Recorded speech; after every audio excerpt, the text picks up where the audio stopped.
Good morning, everybody, and welcome to Overreaction Monday of Week 1 of the NFL. The tears are already falling in the chat with fantasy and betting predictions gone astray over there. Jeffrey, how are we doing today, buddy? I'm doing fantastic today. Really and truly doing very well. Very blessed, highly favored. Yeah, I saw that. I saw that you ended up, hanging out there for a little while yesterday. While your good buddy Tyson just sat at home and watched some games on the television. I mean, is there anywhere you would rather be though than at home? I'm trying to. I realized over the years, Jeffrey, I've been a little bit of a recluse. I can't believe you have that trophy up behind you. Well, of course, just like I'm going to put up the most points this week in also that league. Yeah. Okay. Yeah. Right there. Yeah. No, Jeffrey. I'm trying to get out more, try to spend some more time with my friends. Mm-hmm. And, reached out to Olive Branch and, hey, if you end up going out, watching some football, I'd love to get out of the house this week. Radio silence all day long. And then a random group text. There it is. Boom. There it is. Just out. It's crazy that, like, with friends that we have, it's crazy that, sometimes people just want to tear you down. I had an amazing day. I called the Commanders, right? TJ, your Giants suck. We all know this. I said the Commanders are going to win very easily. They were on one of my locks. They were also, part of my survivor. And then also the Bengals. The Bengals we're fading this year because their defense is terrible. And I said this is a terrible matchup. And, Flacco was going to cover. Sure as shit, right? Plus 5.5. Let's not break it down too much because we're going to get into it. You know what? Let's just get into it right now because I'm already getting fried in the chat, and I'm having to stick up for myself. Yes, did I like the under in that game? Of course, but whatever. I don't know what lock got annihilated, by the way. Well, I don't know. Maybe there were some off-the-screen locks, but the locks that I had in here and the locks that were posted. And first of all, we never use the word lock here at the Uninformed Fan. We never use the word lock. Because a lock in is just that, a lock. And a lock can be picked, a lock can be destroyed, and a lock can be broken. It is not. It is not.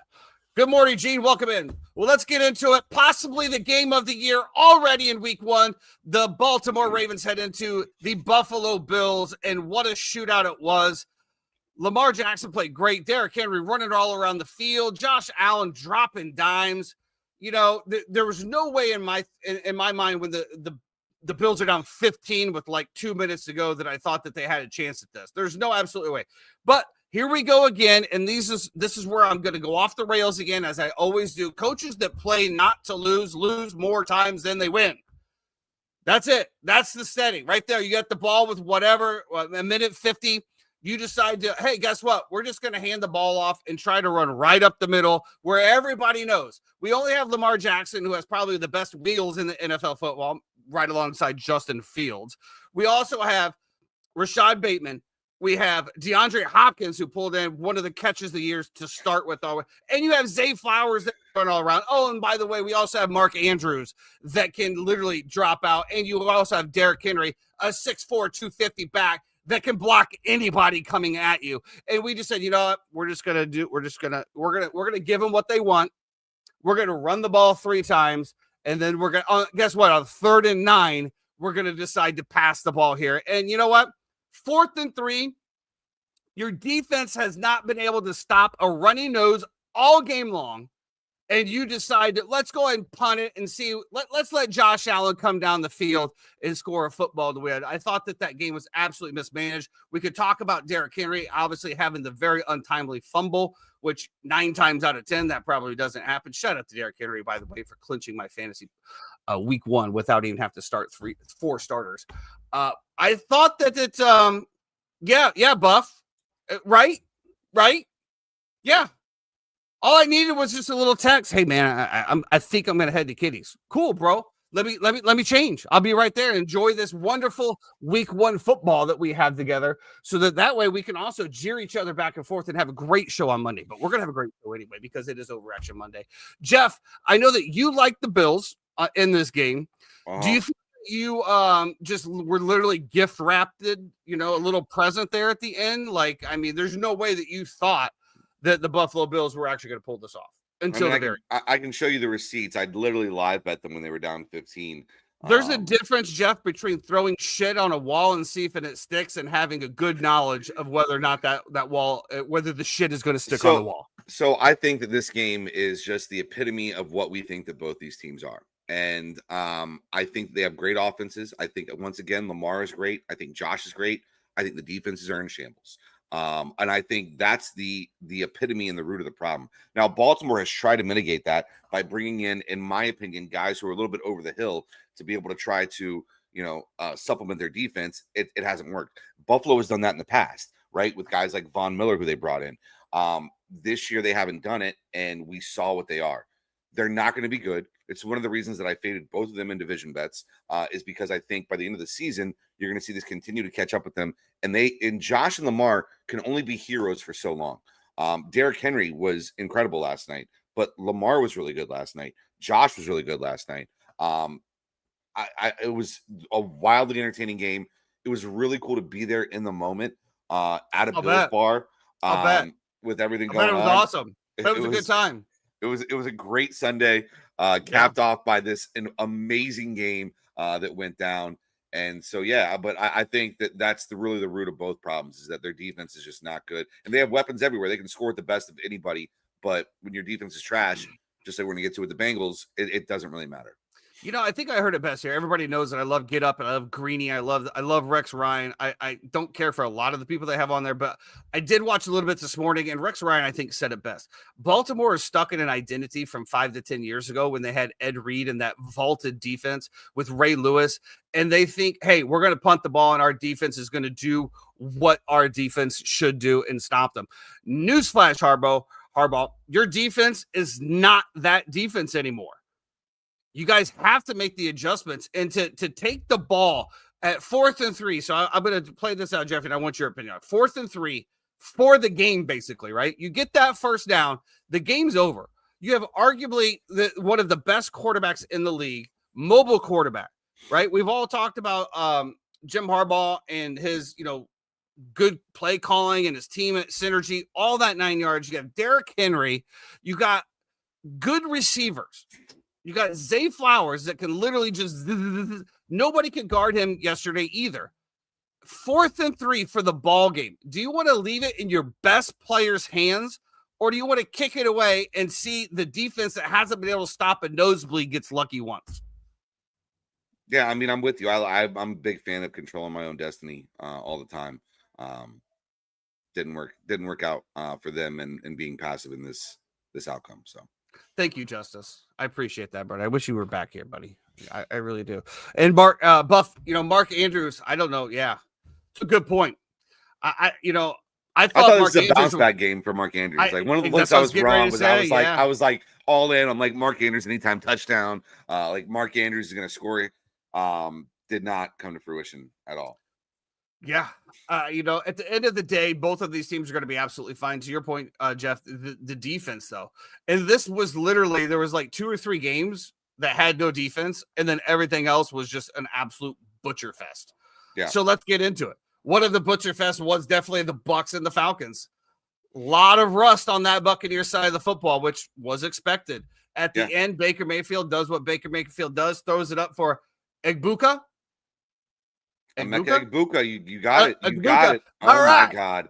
Yeah. And, hauls it in, just an absolute great throw. It can only be there. Falcons come down, miss the extra point. Again, it is what it is. This is exactly what I thought I would see out of the Bucs, and just not together yet. But the Falcons, man, it's nice to see Kyle Pitts involved in the offense. But I will tell you this: Michael Penix Jr. had a rough day, and it wasn't because the Bucs defense was pressuring him or he just had a rough day. He missed a lot of throws. The facial expression sometimes on Drake London's face while watching that game was pretty hilarious. Jeffrey, what do you think about your Bucs? Obviously picking up the win. That's all that matters. How do you feel after your week 1 Tampa Bay? Yeah, I didn't like us this week. I thought this is a really bad spot for us. I thought that we were going to get snuck up on here and that a hungry dog was going to eat because they're going to want it more. They're at home and they jumped on us to start. I thought that it was going to be rough sledding. It's really cool to win one of these games where you think that you didn't play well, that Baker wasn't great, that the defense was not great, and you still somehow come out with a divisional win on the road. I think that is that's a really good sign, especially in week 1, where you're missing multiple guys, where you're expected to kind of come out flat, and somehow you pull off a gritty win. Obviously, we got to shore up the kicking game. There's no way that we could be missing extra points and field goals, especially in division games in a dome. If we're outside, if we're in the elements, it's one thing. In a dome with no weather, it's unacceptable. McLaughlin's got to figure that out. We saw a lot. I watched a lot of games. I saw a lot of this out of the kickers. And to your point, even with Koo at the end, like that was a dome, and that ball was like a shank slice. Like Jeffrey's breakfast ball off the first tee. Like there was a lot of rotation and spin there that shouldn't happen in a dome. So at the end of the day, like you said, I think you come out of there with a win. You got to feel good about it. I'm getting attacked today. I don't know what I've done. Like I've done nothing except you didn't send a text, be a smiley, happy person. You didn't send a text, man. That's exactly what you did, and this will continue. Guy. One of the best early games of the days was the Pittsburgh Steelers heading into the New York Jets. Yeah. This was an absolute great game. Both quarterbacks played really, really well. Now, this was a game that we talked about, and you talked about the Steelers defense potentially being one of the best defenses in the league. Yeah. Yep. And Justin Fields in that offense absolutely shredded them.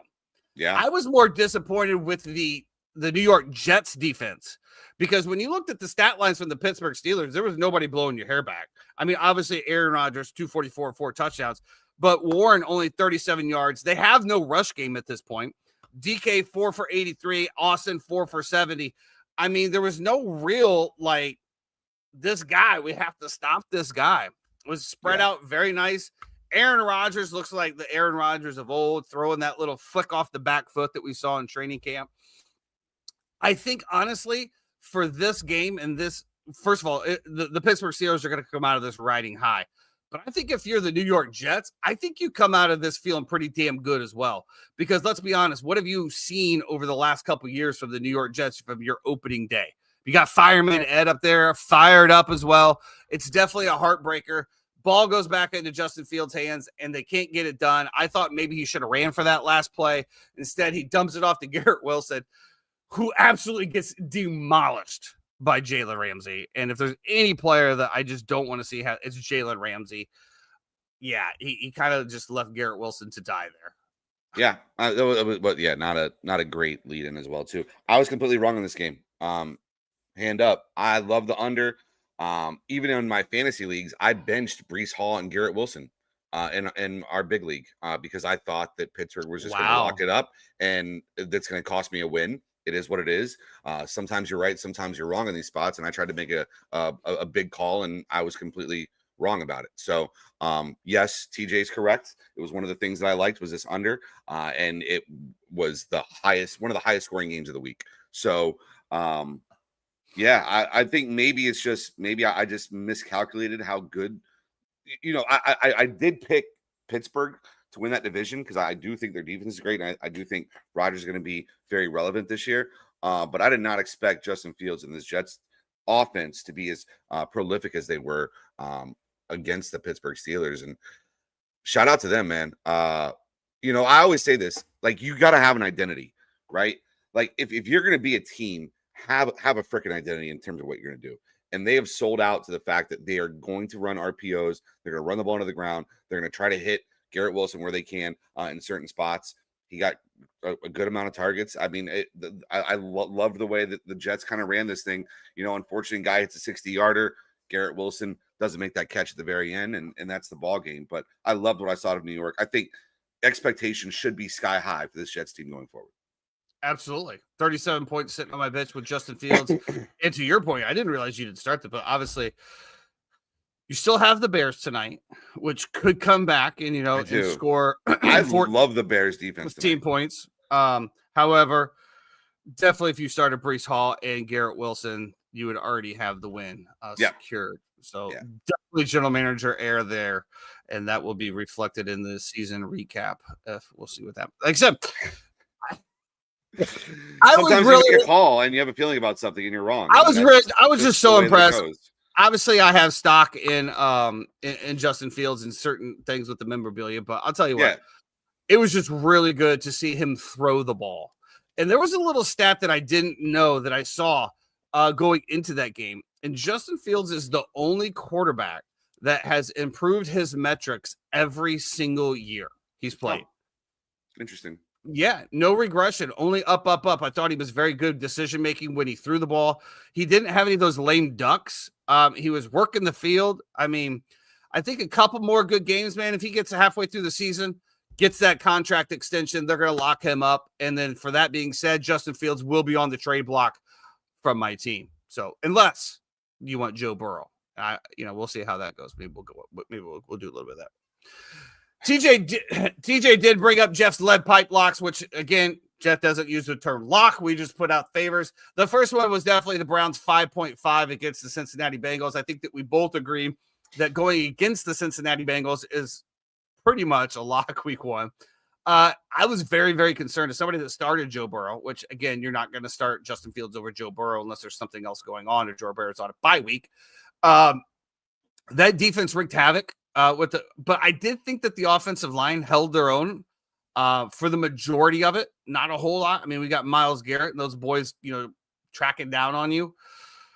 I didn't like a lot of the play calls and, the receivers and Cincinnati. Ooh, what a day.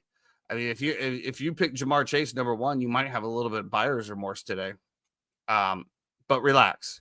It's week one. We all know what happens with the progression of the Cincinnati Bengals throughout the season. And those will come up. It's also a little bit weird, opening up against one of the best defenses in the league. But at the end of the day, they got the W, and that's really all that matters if you're a Cincinnati Bengals fan. Also, we did state, too, I think it's been like 10 years since a wide receiver one repeated as wide receiver one in fantasy football. So there is that. There's got to be a little bit of regression of the means. So. Well, you can't put up record numbers every year. It's just one of those things, right? Like I thought they ran the ball better than I thought they would. I thought Chase Brown was pretty effective. But if we're going to be honest about this game, like there's multiple interceptions here where the ball hit the wide receiver's hands and somehow the wide receiver directs it directly into a DB's hands. And so those are A kind of la fluky. Buffalo Bills. Well, they caught offensive. They caught the pass though. But yeah, this game I thought was going to be a layup. I thought Cleveland would win outright, personally. Samson kid, he might be for real as well, catching a lot of balls out of the backfield. I thought Flacco looked okay. I just think their defense is terrible, and Cleveland's not a good football team. Like, let's be real. Defensive, why they are? They are not a good football team. They're average. Even like defense is going to be a little bit above average, but they're not like it's not elite. No, well, but who has an elite defense? I think the Bears do, but that's just me. I think probably the Packers, which we're going to get into that bullshit later. But yeah, again, yeah, Browns 5.5 covered. Jeff's next pick was the Washington Commanders against the New York Giants, and you know what? I took the bait. I took the Brian Daboll bait. I thought that you're absolutely right. I watched that game, and Jaden Daniels cooked them on the corners. That's literally what it was. A lot of 3rd and 6s that he just continued to cook around the corners. Mm-hmm.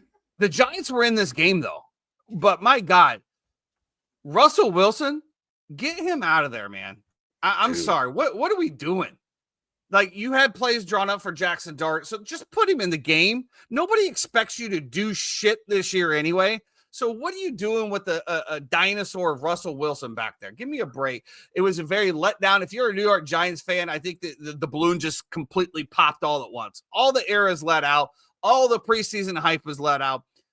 Absolute dog shit on offense. Just absolute dog shit. I mean, what was Malik Neighbors' stats? Did he even have catches? I saw Wan'Dale Robinson actually had a few, which obviously I picked him up late. 5 for 71, I guess. Yeah. Wan'Dale 6 for 55. Russell Wilson, 106. Whatever, man. I mean, if Russ is the quarterback all year, like Wan'Dale Robinson's value is like through the roof. Trash. Because he's just going to check down and he's terrible. And this is the whole thing that I said is that you have to watch out because it's death by 1,000 cuts. It's just what I'm sorry, I almost called them the Redskins. It's what the Commanders are, right? This is how they play football. I thought Krosky Merritt, and I knew about him. I've heard about him. I've heard people hyping him up. I didn't really believe in it because I'm like looking at it from the point of view of they still have Rodriguez Jr. They still have Austin Eckler. I don't see that this kid is just going to get every carry, and they fed him the ball, man. Well, so I did a little bit more digging into this as somebody that drafted Austin Eckler, right? So what was it? When it comes to like, I don't know. I just lost my entire train of thought. It has something to do with the passing game. And I think it's Austin Eckler, when the games are a little bit closer, obviously he's going to get more of the touches, but I can't remember. I think he's going to be more of the passing down back. But again, I don't, they didn't need to pass it. They literally did not need to pass it all game long. So they gave it to the kid to run. Now, if you look at his week 2 projections, his projections are definitely much higher because it's expected to be a much closer game. I can't remember, who do they play week 2? No clue. It's somebody good. The Packers. They're playing the Packers. So Austin Eckler should be spiked up because it's going to be more of a closer game. That was the premise that I got between those two in regards to their workload. 3 times put it in there that he hasn't named a starter for week 2. I just feel like you just get no spark with Russell Wilson. That's all. I just feel like there's literally no spark.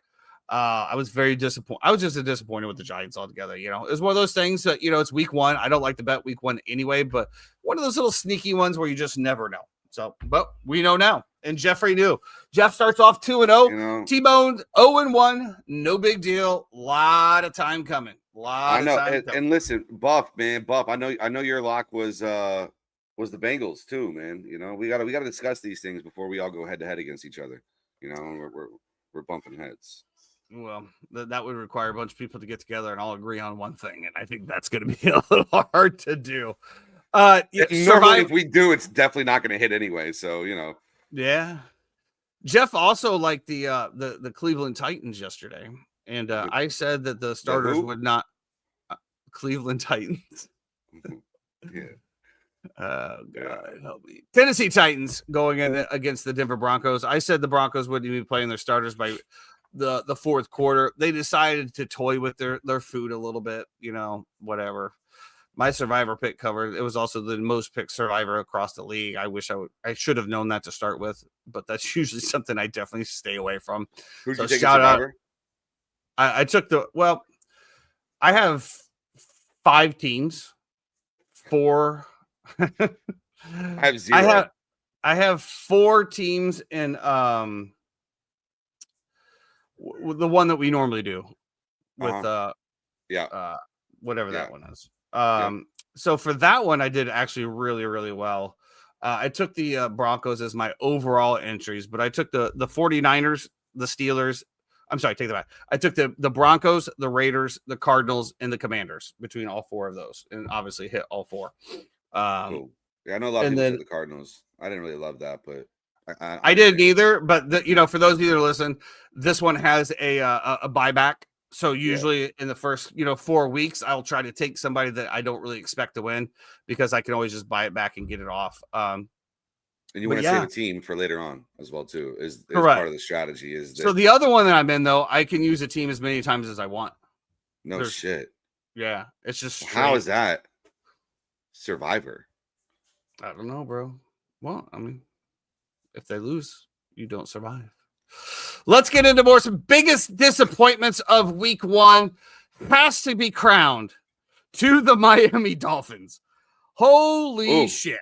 I disagree, but that's okay. You disagree about what? I disagree that they're the biggest disappointment in week 1. I do think they're a disappointment. Well, because we expected them to be shit. But like even, I think TJ put out yesterday, he loved the over. And I just said, man, that O-line has got to stand up against one of the better D-lines in the league. And I don't think that if Miami plays a good defensive line the entire year, it's going to be good. Now, granted, Tua can't get the ball out quick, but also if you can get pressure with 4 and you can play press, Tua's going to have to hit you over the top on these big, long developing routes. And that's tough too. Tyreek obviously didn't show up. Waddle didn't really show up. The Dolphins were terrible. Tua was terrible. Tua looked like a man that's had 10 concussions. I said before, I think the Colts have the best roster in that division and the best coaching staff in that division as well, too. And if you look at the way that they dialed up that defense, I thought it was incredible. Mike McDaniel sounded super dejected after the game. Like, he sounded like a guy who, like, somebody just stole his lunch money and he couldn't eat. It was embarrassing, in my opinion. But it looks to me like, we've talked about this before, right? It just looks to me like the players don't play for him. Yeah, I just think it's like one of those things where it's like being cool or it's being like an inspirational guy, and it's like you can only be cool for so long until people are going to start to disrespect you. And it seems like that's the train that we're on now. So it seems like we're well beyond that. Like I said, Tua looked like a man that had 10 concussions. He just was not seeing anything. To your point, Tyreek was a non-factor. He's over there, they just look terrible, man. They look terrible. And, honestly, when it came to fantasy football drafts, I was thinking, Tyreek Hill, of course, I dogged TJ as soon as he picked him. I'm like, why would you ever do that? But, I thought about taking a flyer on Jalen Waddle, right? And then I watched that game, and I'm like, my God, why? I mean, why would I want anybody on that? Same with the backs, right? Akshay, and I have Ollie Gordon, but now it's just like, why do I want anybody on? And I mean, A-Chan falls in the end zone to get you some points at the very end, and they get the 2-point conversion. But I mean, just an abject failure as a team, all the way over the place. And it starts with the head coach, man. Like Mike McDaniel has to. Take this one on the chin because you prep all year, like all offseason, you're getting ready for week 1, and you're breaking things down, and to show up like you did, it's embarrassing, man. Embarrassing. Any other? So obviously Chad, great bet, bro. Great bet. Yeah, I wish they offered it. I can't see any of those on Hard Rock. Of course not. Shout out to Hard Rock, by the way. Appreciate you guys, but also shut up, Jeff. Fuck, man. You're only saying that because you won yesterday. Next week would be fuck Hard Rock. I mean, all right. So that was my biggest disappointment. Now, I would say I had very low expectations for the Miami Dolphins anyway, and they somehow really blew underneath it. Jeff, any other biggest disappointments out of you week 1? I think my biggest disappointment has got to be the Detroit Lions. I think if you're going to talk, and I know you probably want to get into this game a little bit later as well too, but if you're going to talk about a team that everybody had hyped up, favorites to win the division, coming off of the year that they had, going in, playing Green Bay, who I think that Green Bay has a good defense, not a great defense. I thought Jared Goff was objectively terrible this game. He has no movement whatsoever. He's a sitting duck back in the pocket. And not that Green Bay was great, but he just was very poor. And listen, I thought Jordan Love looked good. I thought his deep ball looked good. I thought he hit some of those wide receivers. Jeff is up 4.5 units this week. Hard Rock will be okay. What TJ, what happened, bro? What happened? We were hanging out, having a great time yesterday, and now all of a sudden TJ was there as well, huh? We started at Splitsville. With it all was the a kids. Rotation. So it was a rotation. Listen, it's a lot of babies everywhere.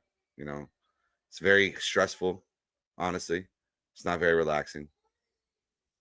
I love y'all. Y'all got jokes today. It's cool, man. So it's cool. It's cool, man. I appreciate that. You're up in Canada, bro. I appreciate you listening to us from up in Canada, man. It's dope. Absolutely. Was up to Vancouver last year. Absolutely beautiful. Yeah, and never use a site that you're not supposed to. Yeah. Of course. Of course, Chad. Absolutely. I kind of disagree a little bit here. Just in the fact, obviously Detroit did not have a good game. We'll both agree with that. My cousin texted me, cousin Clay, and he's like, is Detroit this bad? Yes. I said, I think Green Bay is this good. When I looked at, obviously I watched pretty much every play of this, had it up on the big screen. Green Bay just looked complete. They were not messing up defensive coverages. Jordan Love was just dropping balls with precision accuracy. Now, again, I'll give it. It's week 1. The Detroit Lions secondary that was decimated all last year has to get back into the groove. And I think that they will by week 4 or 5, just like I always say.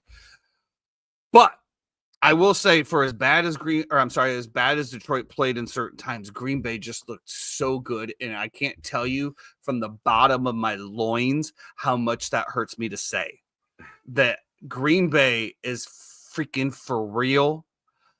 I'm not saying I'm scared because I'm not out there playing and I have no skin in the game. But gosh dang it, man. Green Bay looks freaking good. And can we go ahead and say it's between you guys and them for the division? I don't think until I see the Bears tonight, I cannot comment on that.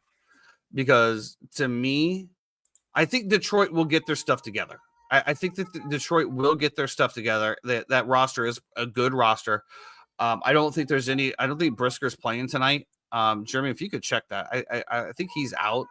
I don't know about the Bears, bro, until I see the Bears. That's it. I can't say anything until I see them. It's kind of like college preseason rankings. Like, what are they going to do? Who are they going to be? Now, if they come out and they have a good offensive momentum and the defense can hold their own, which I think with J.J. McCarthy as the quarterback, the Chicago Bears should. We're going to break into that later. We're going to break into that later. We'll talk about that. But for right now, definitely the Detroit Lions are they did not perform as well. But no. I'm going to where is their hope? Where's their hope? Wait, if you're the Lions, where is their hope for you that you are going to grow and get better at a certain area? Because I don't think there is. Like, I was out on the Lions last year. I was a year too early on it. It is what it is. Dan Campbell is a great rah-rah guy. I don't think Dan Campbell is like an X and O, like, fire him up. And you lost both your coordinators. This was an abject failure that we saw where we looked at it and we put all this pressure into week 1. How are they going to show up? How are they going to perform? And they performed terribly. But I will say a lot of that was caused by Green Bay. And when you get down to a certain point, it takes you out of your game plan. When we look at, when you look at the score and you see what's going on, Green Bay's up 17-3 to start the game. And of course, we have the third quarter. I mean, 17-6, and then Green Bay comes and puts up 10, and then they give you some garbage. I think it was more of just the way that Green Bay was playing Detroit, and it took them out of their original game plan. Jahmyr Gibbs was a non-factor.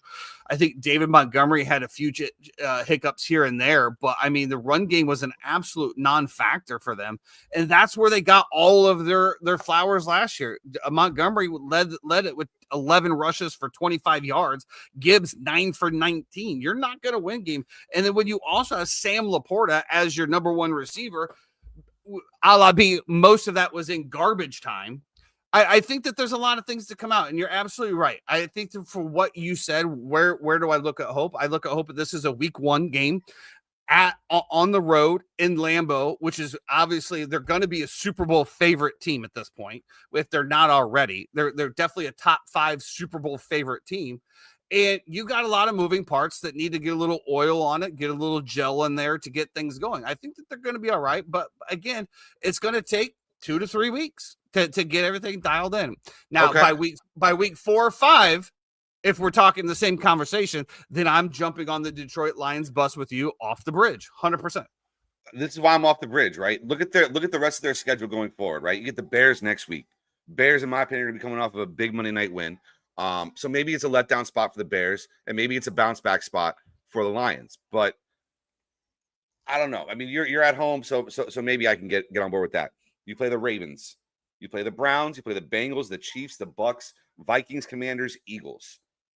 Like, where are the wins coming from?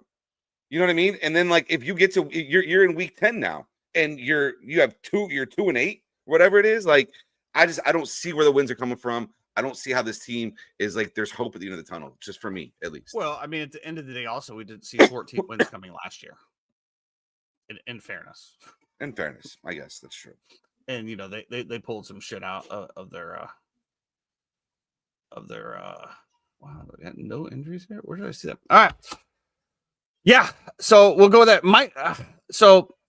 That was biggest surprise. Okay, so my biggest surprise of the week, and if you listen to the pod, I said this is going to be sneaky. Is I said the Las Vegas Raiders going into New England against Drake May and that team. It was one of the things that I was just like, we got Pete Carroll over there running up and down the sidelines with as much energy as he has. We lost Amari Cooper. Brock Bowers shows up. I'm glad you started him at least. Geno Smith. Well, I mean, if you're just not going to start your top picks at other positions, I guess, why would you? Geno Smith, 362 yards passing in the air. Alshon Jeffrey, not really much of a factor. 19 for 38, only had the 1 touchdown. Brock Bowers, 5 for 103. Jacoby freaking Myers, baby. 8 for 97. Buff, what'd you say about Jacoby Myers? Non-factor, non-existent. I think that this Las Vegas team is going to turn a lot of heads this year. I think Pete Carroll's got them going in the right direction. I think Pete Carroll is probably one of the more underrated coaches. To think about what he did in Seattle, USC. I mean, I know that the good people will probably have him, but I'm saying the armchair quarterbacks like myself that are sitting there on a Sunday watching this. I think Pete Carroll is an underrated coach. I think he's really good. You talk about Mike McDaniels and the way that his players look at him. Have you seen the way that the Las Vegas Raiders players interact with Pete Carroll? They're high-fiving. It's kind of like Sean McVay and Matt Stafford, which we'll talk about. Just the synergy between those two guys is absolutely crazy. So biggest prize, I guess not really, but good Las Vegas Raiders going in and getting it done in New England. I know that you like the Patriots in this one. We kind of differed a little bit over there. Well, again, rushing was an issue for the New England Patriots, and that was supposed to be one of their strengths this year. I just said that I thought that the line looked weird. Like a lot of times you look at numbers and you think about how it should look to you, and the 2.5 just looked weird. Like it was telling you they were begging for Patriots money. Vegas was, and so that's why I didn't bet it. I didn't like. I like the Patriots overall this year, much as like I like the Jets this year. In a sense, but I didn't bet it, and I'm glad that I didn't. So shout out to the Raiders. They look great, and the Patriots did not. So yeah, I don't know about great, but they got it done. And at the end of the day, that's all that really matters, right? We did talk about the Seahawks 49ers. We said take the Seahawks. What was it? Was it 4.5? What was the spread on the Seahawks game? I don't know. I actually had 49ers money line. That I bet What? before the game. Yeah. We I had a literally what? I had a This, parlay that I put in before the 4 o'clocks, which was the 8.5 on the Titans. I had the Rams money line, Niners money line, and what was the other game that was the late game? I don't know. Looks like it closed at 2.5. I think we talked about this being pretty Going, much a coin flip and take the home dog, so we probably would have lost that one. going But down over here. yeah. San Francisco 49ers, I mean, eek. That's all I'm going to say about them. Eek. Ricky Pearsall, though, going up. Shout out to Gator Alumni 44108. So shout out there. Let's see here. What else do we have over here of anything of interest? We talked about the Titans Broncos, the Houston Texans versus the LA Rams. This was a decision that I had in fantasy. Do I start the Texans against the Rams or do I start the Vikings against the Bears? Unfortunately, I did choose the Vikings against the Bears. And of course, the Texans really held the Rams down. Puka Nacua, of course, showing up. And just like I said before about that connection with Matt Stafford and McVay. Wow. You know, when they made that last pass, you could just see the trust there. And this is where I think it differs between like Lamar and Harbaugh, right? When it came down to it, McVay said, I'm letting Matt Stafford, Puka Nacua, and my offense determine this game. Yeah. And he has utmost confidence in them. Where's your confidence in Lamar in that situation? They trusted him. He got it done. Puka Nacua just goes off. Yeah. What a great game. I don't know if you also saw it. He took a laceration over the eyeball. I don't think he got some stitches. I know he got hurt and came back. So yeah, Devontae was okay too. I thought both of them were pretty viable. It did. You know, Devontae Adams was definitely. I expected a little bit more out of that. I mean, he had 4 catches. I'm not sure exactly how many targets he had. 8. Yeah, you'll take the targets. Yeah, I mean, Puka Nacua, though, I mean, you could definitely see he's the number one. And as more and more people start to focus in on Puka Nacua, that's just going to open up more time for Devontae Adams. So definitely a win-win there for the LA Rams. Well, let's get into it. It's the last game of week 1. We are heading into Chicago. The Bears taking on the Minnesota Vikings. J.J. McCarthy coming in Soldier Field. Caleb Williams, what color nails will he wear? Who cares as long as he wins? I think this is obviously a very important game for the Chicago Bears. Jeff, I'm going to let you go first. Yeah, I'm going to go first, and I'm going to let you bring Jeremy on real quick as well, too, because I have to step away for a second. I think objectively, I don't know what J.J. McCarthy is going to be. I'm not sure how good he is. I'm not sure what this Vikings team will be, just like I kind of wasn't last year. But with that being said, I know what this Bears team is going to be, and I think they're going to be great on defense. I think as long as Caleb does not turn the ball over, as long as they can, mitigate those situations, I think that the Bears will be successful. I love the Bears tonight. I love division dogs at home. We talk about it. 77% is usually the spread in week 1. If you're a division underdog at home, I can just pull it up right now, actually, if I want, and see some of the scores that we had from this week. I think it hit at about that. I don't know why I can't get this up here right now. Anyway, I think it hit about that rate. So, yeah, give me Chicago all day here in this spot. Love Caleb Williams this year. Love their weapons. Love everything about them. It's really an interesting take here that we're talking about the Chicago Bears with the addition of Ben Johnson. Obviously, everything else being the focus of offense, and Jeffrey is landing on the defensive side of the ball. I think that's a very interesting take. Bring in the three times welcome in. What are your thoughts on the Minnesota Vikings versus the Chicago Bears this week?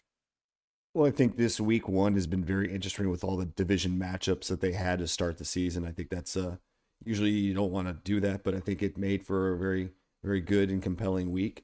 Tonight, I'm not going to lie. I don't know what to think. I've been very high on the Bears. I've been defending the Bears yesterday all day at work to these people that talked so much bad crap about it. And one guy even said, "Oh, your quarterback paints his nails. How's that going to affect him?" I said, "It doesn't matter. I don't care if the guy paints his toenails, paints his fingernails, does his hair different colors. I don't care. It doesn't affect how he plays quarterback. It affects you and how you think about him." I think that there's a lot of weapons. I think our defense is a little banged up going in. Jalen Johnson is questionable. TJ Edwards is most likely That's who out. it was, not Gordon. I think Jalen Johnson, I don't think he's playing. Yeah, hurt a groin. He was limited in practice on Friday and Saturday. We got a few guys that might scare me. JJ McCarthy is the X factor tonight. How well can he play after not playing an entire year? There's a lot of expectations for him. What are we going to do against Justin Jefferson? Luckily, there's no Jordan Addison. Thankfully, he's suspended. So, it's Justin Jefferson, it's TJ Hawkinson, it's Aaron Jones. Those guys, what can they do against our defense? And I'm not going to lie, our defense looked very sus during the preseason. I think, but none of the starters played in the preseason. So, they did. Quite a few of them did. But I think, it's. There's a lot of excitement in Chicago. I think the city is primed and ready. The fuse is in. The dynamite is laid. We're just waiting to hit that little plunger and see if the explosion comes off and if Soldier Field rocks. And I had to make a small trade today at work. Unfortunately, I was scheduled to work at the bar that doesn't have a TV, and I was like, "There's no way in hell that's going to happen." So thankfully, one of my partners, Braden.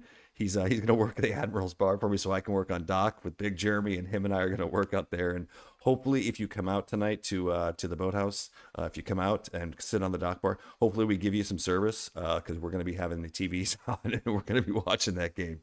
Managers, turn your ears off. Yeah, I agree with you. That's usually about the time that the floor falls out of Chicago fans when we get this excited, when we have this much expectations. To your point about the other thing else, Caleb Williams gets more hate than anybody that I've seen in quite a while. And, but a lot of that comes with being the number one overall pick and the way that he carries himself, from Oklahoma to USC, being I'm the shit, whatever, this, that, and the other. It's time to put up, man. You had excuses last year, right? We had an absolute train wreck of a coaching staff last year.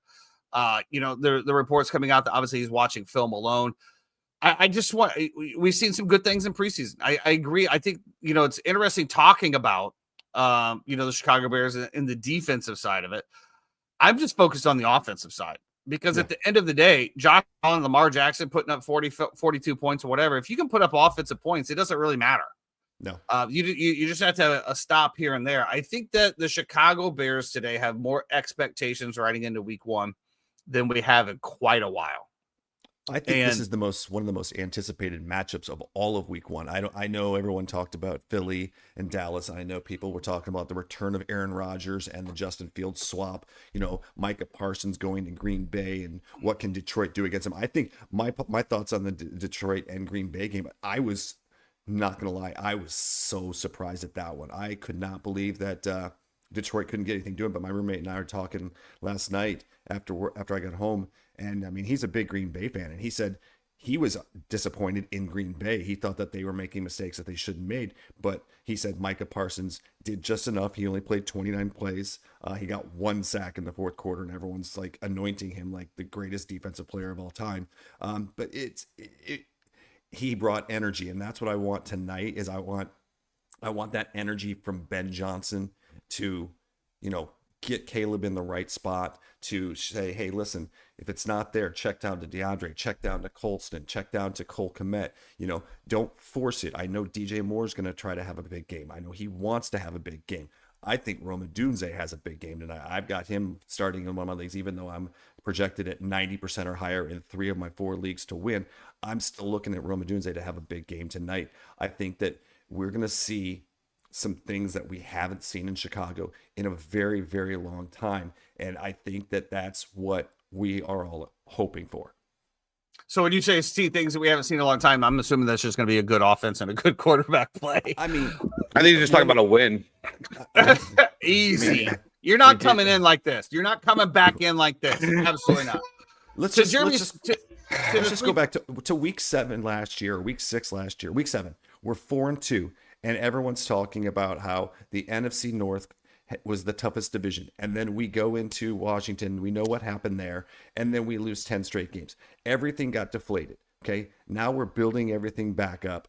And I just don't want it to be a disappointment for us.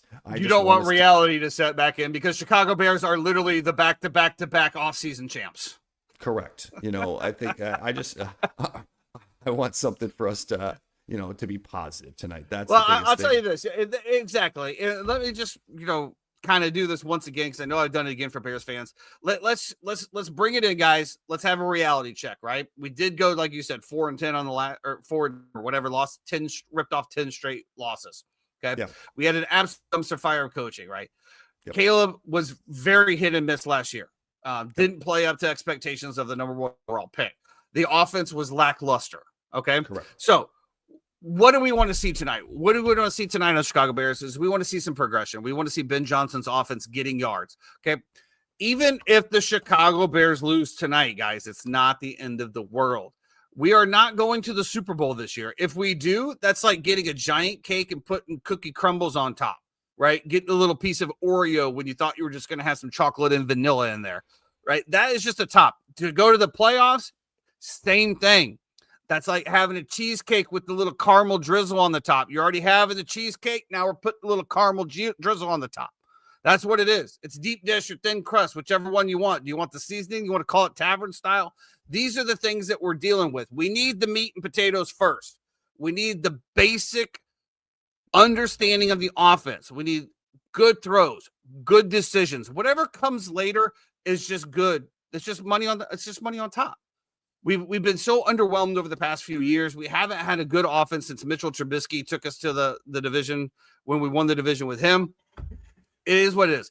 The excuses are over. You have Rome Odunze, you have DJ, you have Cole Kmet, you have Colston Loveland, you have DeAndre Swift, and you have the number 1 generational talent supposedly in Caleb Williams. You have a workable, sustainable defense. You have the head coach that everybody wanted. You have the head coach that put up record numbers in Detroit. The excuses are over. It is time for the players to do their jobs, the coaches to do their jobs, and put out a good product. And if they do that and we lose, it's not the end of the world, guys. All we need to see out of the Chicago Bears and Caleb Williams is progression. Now, as far as this game goes, to your point, Jordan Addison is not in there. All right, you have one receiver that can cook you, Justin Jefferson. That should be a non-factor. We're playing. If Jalen plays, he's on him, or Jaquan Brisker's staying over the top of him the whole time. Do not. I don't care who's playing. I don't care who's playing. That guy does not get over the top. I don't want to see the soft ass zones like I saw out of the Baltimore Ravens, allowing Josh Allen to go 40 yards down the field. Yeah, to your point, Adam Thielen, he's going to be running crossing routes. You know exactly what he is and exactly what he does. Middle linebackers clog the middle of the field. The middle of the field should not be wide open today. I'm very curious to see how the defense plays out today. I think that the Bears, there's a lot of hype. I just hope that it's not too much pressure for them to actually perform. I would love to see them come out. We haven't won a home game, and I do believe our last 6 games, and I do believe if they lose this one, it'll be the all-time loss record for Chicago Bears, straight home losses. We came off of a big win in Green Bay last year. We owned the Packers in Lambeau. Let's establish our home field here in Chicago. Let's just have a good game. I hopefully I don't have a heart attack tonight. I will be medicating and trying to soothe myself. But what do you medicate with? Just love from my wife. She's gonna make this nice dinner. Yeah. My puppies, my puppies. Medicate me with love, baby. Yeah, absolutely. At the end of the day, it's bear down, baby. Football's back. It is what it is. Yeah, at least we're not disappointed going into work on Monday. I mean, now we can just be disappointed going on Tuesday, possibly. Can't beat that. Look, Chicago wins, right? Give me some over props on, TJ Hawkinson. Give me under rushing yards on a guy like Aaron Jones, for sure. And yeah, I mean, I think this is a no-brainer. I think you said it and forget it. Take the over 3.5 receptions for DeAndre Swift. I think I'll take that. Okay. I don't know. Yeah, we haven't won a game at home since we beat Jacksonville. Yeah, it's been like 5 or 6 games. I think a Caleb Williams anytime rushing touchdown is fun as well too, right? Yeah, the 43.5. I don't know. I don't know about 43.5. Like I would say under. It's a primetime game most of the time. These games. Like even if you look at the Dallas. I would think Dallas definitely maybe game, the first half under. Like the Dallas Philly game, right? Where you're like, oh shit, like we took the over. We're so good here. And then they score 3 points in the second half. And it's tough, man. Jeff's talking about his loss on Thursday. These overtime, That was so tough. That was so a tough. swift kick in the fucking nuts, bro. Well, that's Oh going to my wrap God. up the good Really for insane. the NFL. It is time to move on to the bad and trash of college football. If you listen, Beautiful. yeah, go ahead, Jeffrey. I'm gonna let you talk about your Florida State Seminoles who played a D5 school and put up 77 points. I'll give you your flowers. Florida State looks really, really tough. Go ahead, my friend. I mean, I don't know the last time that we scored 11 touchdowns in a row, 77 points, and we pulled the starters midway through the second quarter, and we got a lot of kids, a lot of burn, and that was really cool. I think the same thing will happen, not to that extent against Kent State this week, but I think it'll be another drubbing. I love the fact that it was such an emotional game for them. Obviously, Pritchard getting shot, being part of their team after the Alabama win was tough. And then, to go through something like that as a team, his dad ends up popping up and showing up. Mike Norvell gives a speech after the game, breaking down in tears, and has his dad. So what Florida State does after every win, they have a rock, and they have a hammer that looks like Thor's hammer, and they break a rock after every single win. And so normally it's whoever the player of the game is gets to step up and break that rock. This week they decided to allow Pritchard's dad to step up and break the rock. And it was just a really cool emotional moment in the locker room. Go Noles, baby. So if you guys win a game, you break a rock with Thor's hammer? Is that what you just said? Pretty much. Oh. Not really sure how that ties in with the Seminole tribe, but I mean, I think that maybe you could throw a spear at something. I mean, why don't you guys try to focus on winning a game, and then you can talk about. Oh, guy has a 2-13 season, and now all of a sudden he's back. 2-13. 2-13. What was your season last year? We were 2-10. I'm sorry, 2-10. There you go. Exactly where Florida's heading this year. Maybe. I don't even know if we get the 2 wins. The difference between me and you, Jeffrey, is when you try to shit on me, I just don't care because you can't. I have a barrier. You can't affect me like that. I shit on my own teams, and I'm going to shit on this. I think that you say that, but I think deep down it digs at you and it bothers you a little bit sometimes. No, what digs at me and bothers me is when I said, hey, Jeff, I'd like to go out and watch some football on Sunday. If you end up going out, shoot me a text. And not only do you not shoot me a text, you actually send a text telling me that you're out and seeing other people. Yeah. We had exclusive. Seeing other people. You say this like yes. It's insane. It is. You are insane. It's just, I guess we're podcast friends. That's what it is. I guess we're just podcast friends. Paper fans, paper friends. Hey, I've told you for a long time I'm a paper fan, so Yeah, I guess apparently that comes with together. friendship as well. So yes, the University of South Florida going into Florida, and I'm not even going to say stuns or upsets because if you listen to the last pod, I said the exact same thing. I said there's no reason why Florida showed anything against Long Island University, even though they won 55-0. That shows me that they're ready to play a decent team. And they didn't. They got absolutely manhandled in the trenches, both on the offensive and defensive line. DJ Lagway looked like a deer in headlights, and Billy Napier looks like a guy that just fleeced a university for generational wealth money and is just waiting to be fired to go hang out with Ed Oregon in the Louisiana Bayou and do some crawdad fishing and some gator hunting. And that is what it is. Ed Oregon. Is his name Ed Oregon? Orgeron, but that's Oregon okay as well too. It's still spelled Oregon the same thing. At the end of the day, state. you knew what I was talking about. Because you're right. Because there's nobody ever named after a state. You're absolutely right. Yeah, I don't know a lot of Floridas. I'm gonna be honest. I've never met a Florida in my life. I know a bunch of Virginias. You know a bunch of Virginias? How old are you that you know a bunch Virginia of Virginias? Miskaski? First of all, that is like the oldest name in the history of names is Virginia. Well, probably because it was called by a state. So whatever. The Florida Gators are an absolute shambles. I feel bad for the kids that have been recruited. I feel bad for the kids that are coming up, even though I don't really because they're going to get paid. I mean, whatever. The University of Florida is just in shambles, man. And we've been in shambles since Tim Tebow left. At this point, call Urban Meyer. I really don't care. Call Urban Meyer. Do not call Urban Meyer. Call Urban Meyer. Oh, God. Yeah, why not? The guy's won everywhere he went. He won in Florida, won in Ohio State. Granted, he had that little thing in Jacksonville, but you can kick a kid in college. They don't run to the authorities. You can't spit on kids in college. What are they going to? Apparently, because the Gator player obviously knew that it was not okay after watching Jalen Carter spit on somebody to spit on somebody as well. It's Wild. just an undisciplined, just idiotic team, man. I just feel bad for the fans of the University of Florida who spend their hard-earned money to go watch this bullshit, that contribute to the collective to pay to watch this bullshit. We've been doing it for years with Billy Napier. Like I said before, this is a man that just fleeced generational money from a university. He's, he might be okay. We said this 2 years ago, Billy, you got to quit calling the plays. You need an offensive coordinator. I guess, your ego's too big. Your dick's too small. I don't know what it is. It's just, dude, give it up. You absolutely suck at calling plays. Your offense is trash. The defense was Your offense is absolute trash. You have one of the top quarterbacks in the country. You have a great running backfield, by the way. The running backfield is great. And you're just trash. There's no way that you didn't get up for this game.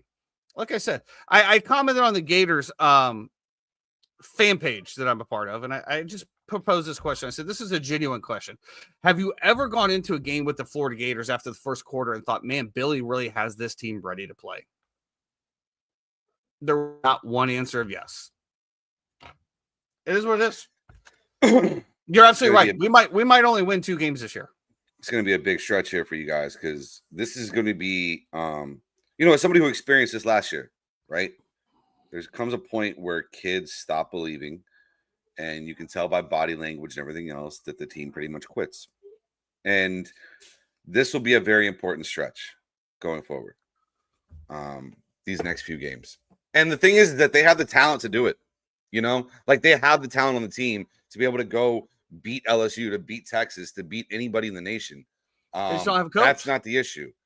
The issue is that I don't see them play with their hair on fire ever.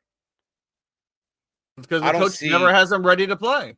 I don't see Damian Pierce running through the line, helmet popping off, and him continuing to go through. I'm not sugarcoating it, Justice. I mean, I'm maybe sugarcoating it a little bit, but you know what I mean? Like, there's not that level that I see anymore. And it's a trash team. And it starts from the top down. Scott Strickland should have been fired years ago, and they give him an extension. They just extended him last week. Yeah. Before the USF game, too. Like, it felt calculated on, extend him now, because if we don't extend him now, then it's going to look bad when we extend him after this stretch. Do you know what I'm saying? I don't know. It's just tough, man. I know, even last year, okay, and, with Florida State and the terrible season that they had last year, you knew that wasn't going to be the case the following year. Nah, Mike. You just knew it. You just knew it. I don't know that the Florida Gators are ever going to with this organization, with this coach. I just don't. I mean, we have not gotten better since. I mean, who was the last one? I guess it was Urban. Dan Mullen came in. At least Dan Mullen had a little bit of fire. He sucked, but at least he had some fire. It's just terrible. The problem is that burn it down. You guys ran him out as well too. You guys didn't want him, even though he was recruiting his ass off. But you were having mediocre results, and not even mediocre. I think you went to an SEC championship game in that span. So it wasn't what, 5 years. Yeah, but okay, well, that's not expectations. You're in the toughest conference in football. Okay, you're still competing. You got to the SEC championship game to play. Now, granted, you played, I believe it was Alabama that year, right?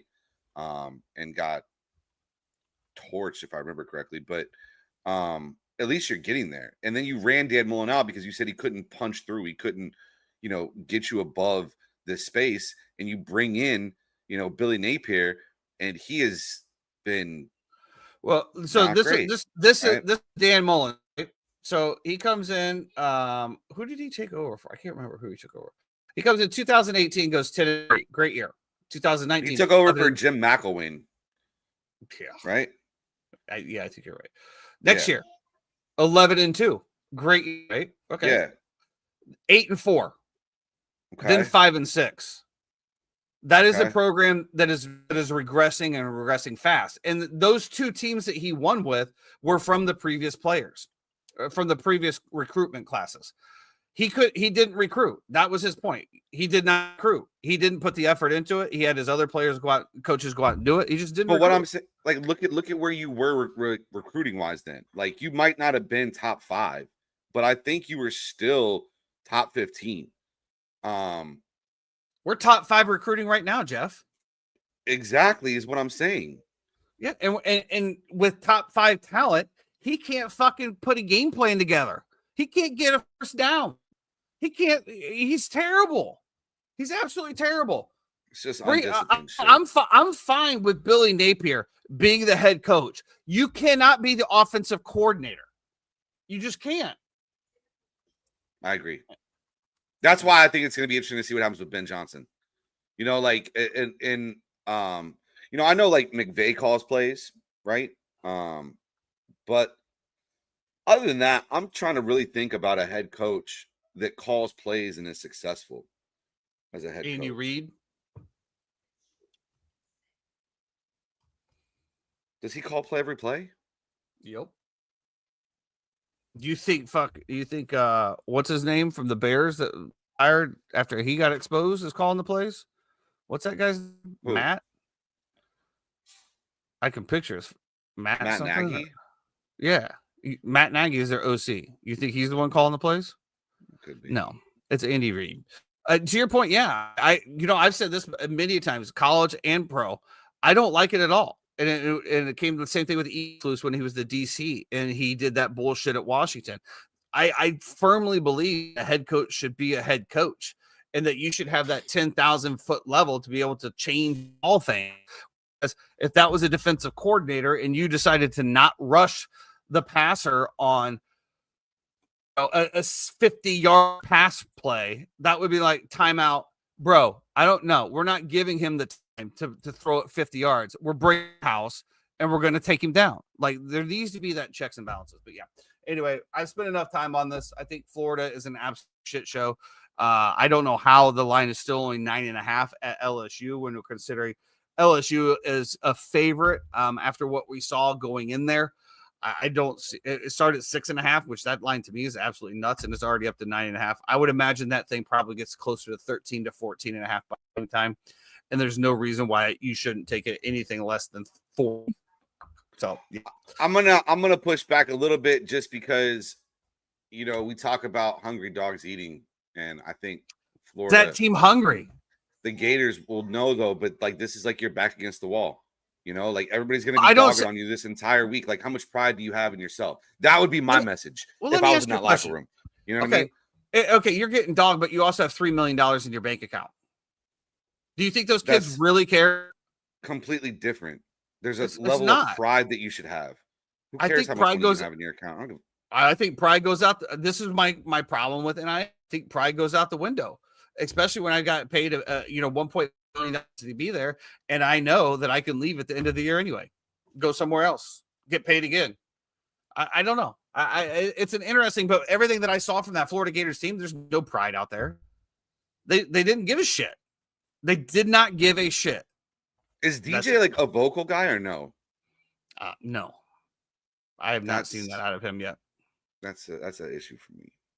No, because I need my guy to be a leader, man. Less Chipotle commercials. More leading.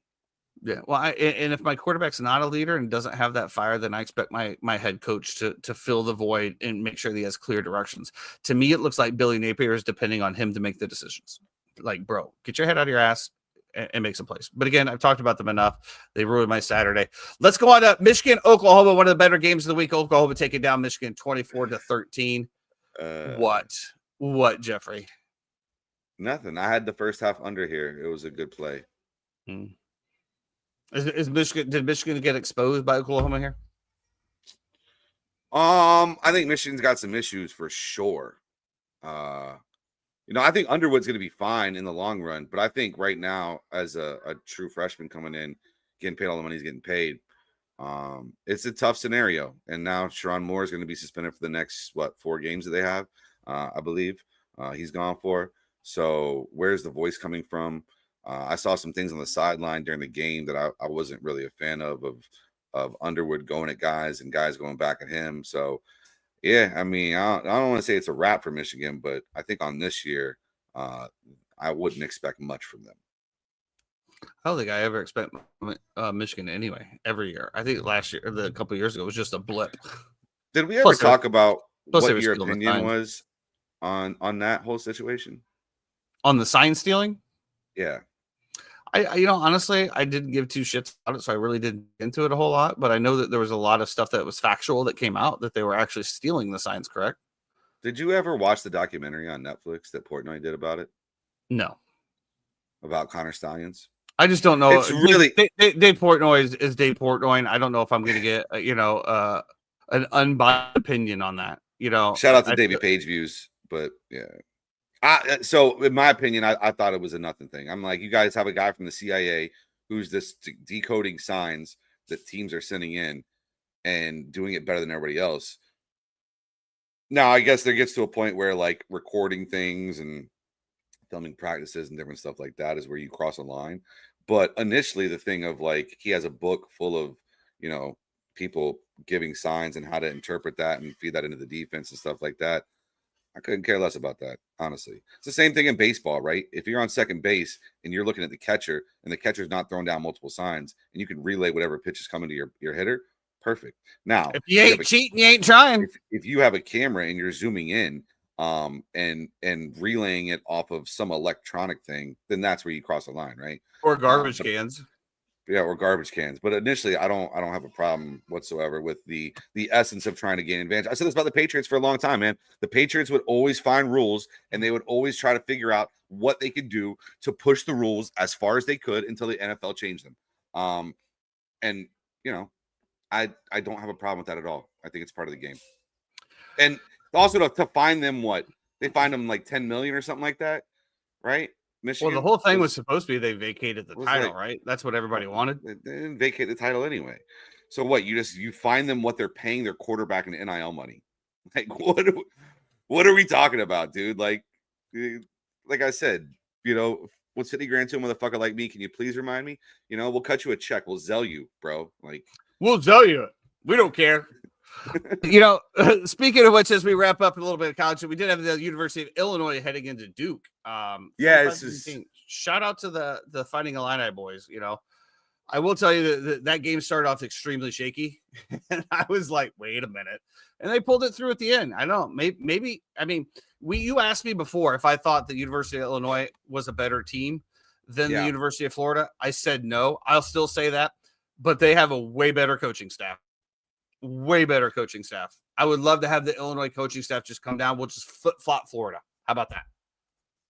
I bet Duke. Sorry. I'll take partial responsibility for that. Also, like the way this game played out as well, too, was just wild. Like they had multiple miscues.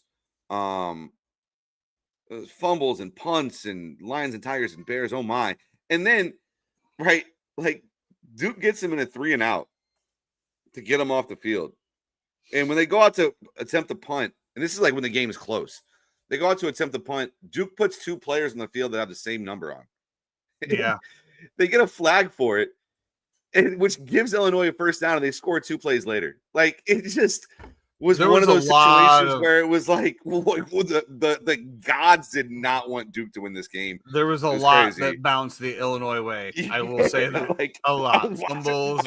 I watched the whole game, watched every play. I'm like, there's no way that a team has this many good breaks that go to them. But hey, man, like good for them. And then going forward, when you're living right. Yeah, their schedule's not crazy going forward, man. Just a quick housekeeping note. We're back on Friday, correct? Yeah. All right. So since we're Friday, and I apologize for this, let's go and talk a little bit about Thursday night football, Washington Commanders versus the Green Bay Packers. Washington Commanders going back to Lambeau now. Green Bay has 2 back-to-back games. Yeah. Obviously, the Packers are going to come off a huge win against the Lions where they just dominated them. Commanders, while I will say it was an easy game for them, it wasn't like they dominated. They just kind of took their time and did what they wanted to do against the New York Giants. This is definitely going to be a must-see game on Thursday, which usually we don't get. right? Usually Thursday has been the trash week of the NFL. We've had a lot of terrible games. Last year kind of picked up a little bit. It looks like Thursday they're going all out. Washington Commanders, Green Bay Packers, looking like the line is 3.5 towards the Packers, Jeffrey. How are we feeling about this game? Yeah, I mean, I think anytime you have Jaden Daniels on your team, he's going to be able to keep it close. The only thing I worry about is Jordan Love and that offense going against the defense of the Washington Commanders. I don't think they're great, even though obviously anybody's going to look good against Russell Wilson. But I think overall, I still worry about that secondary in the back end, and I think they'll be able to exploit that a little bit with Jaden Reed, Romeo Doubs, and Matthew Golden. So I would be interested in that aspect of it. Is Christian Watson done? Is he still there, or is he hurt again or something? He's on my IR in a fantasy league. He's hurt. I think week 6 is what we're targeting. Man, if you look at that wide receiver core on paper, wow, yeah, right? Talent everywhere, man. Yeah, talent everywhere, and good tight ends, and a good O line, and great running backs. It's a well-built team. Great team. roster. They have a really good roster. He's a well-built team. Well, obviously, I'm going to be rooting for the Washington Commanders as much as I don't, really care for the Washington Commanders, especially after the spoils of last year. I'm still waiting for Jaden Daniels to come down to earth, and I haven't seen it yet. But I will say, though, if they do at least keep it close, I'll give them their flowers. This line opened up at 1.5. It's already been bet up to 3.5. My eyes are on the Packers because what I saw yesterday was a Super Bowl team, and I don't want to see a Super Bowl team to the north of me. So I'm hoping for a little bit of regression.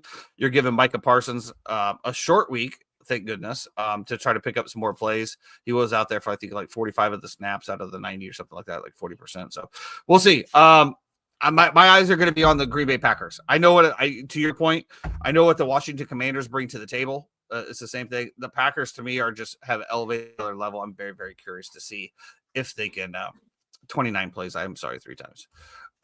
See if they can get doing. Yeah, I think that's going to do it for us today on the show. Any Nah, that's all I got. Errors or omissions 3 times? No, got nothing. All right. Kind of an anticlimactic ending to the show, huh? It feels anxious because of tonight.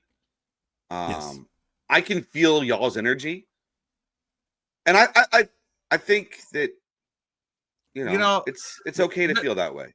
There's times when I doubt myself, right, about my analytical approach. I feel like we need some underlying music here while you soliloquy. I got you. Yeah, absolutely, right here. Here we go. Right. So take a walk with me real quick. So, there's a lot of times when it comes to my betting and fandom and the things that, I need you to hear all of this. No, I was trying to take myself off because the way that the clips work, it's not good with a 3 box. All right. Well, I need your reaction to this. Yeah. Take a walk with me real quick. Because there's certain times in my life where, I might doubt myself as far as, is this really the right pick? Are these really the right players? And, when it comes to the Chicago Bears tonight and all those things, I'm a little anxious. But there is a time when I just have to, take a look over my right shoulder. I knew you were going to realize that I'm the champ. And I've been validated as the champ. And I need to fear nothing. It's going to be okay. It's going to be okay. You know what you're doing. You know who you're talking about. You are the uninformed fan. You are the uninformed fan. Yes. And everything's going to be okay. Crazy.